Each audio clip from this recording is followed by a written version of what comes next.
So hello friends, फिर स्वागत है आपका कदमदार वीडियो में। आज की इस वीडियो में मैं बताऊंगा कि आप अपने यूट्यूब ऐप में अपनी जीमेल आईडी है उसको कैसे रिमूव कर सकते हो। वीडियो में लास्ट तक बने रहना। अगर चैनल पर नया है तो चैनल को सब्सक्राइब जरूर कर लेना और साथ में बेल आइकन को प्रेस कर लेना।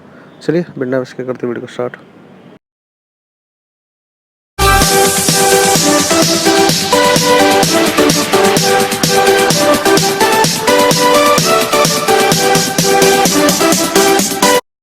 देखिए, आपने ओपन कर लेनी अपने फेसबुक ऐप और यहाँ से देखिए, जब आप होम पेज पे होंगे तो आपको यहाँ से प्रोफाइल वाला आइकन दिख रहा होगा अपना, आपको इस पर कर देना क्लिक। और यहाँ से देखिए,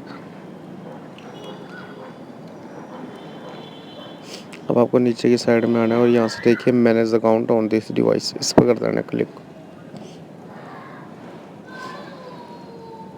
अब देखिए आपके सामने सभी ऑप्शन आ गए हैं। जिस डिवाइस को जिस जीमेल को आप इस डिवाइस से रिमूव करना चाहते हैं, कैसे मैं आपको एक करके दिखा देता हूँ। आपने simply remove from this device, इस पर कर देना क्लिक और यहाँ से रिमूव। आपकी जो जीमेल है वो आपकी यूट्यूब ऐप से रिमूव हो जाएगी।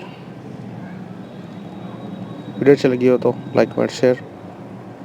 Thanks for watching. मिलते हैं नेक्स्ट वीडियो में, तब तक टाटा बाय बाय।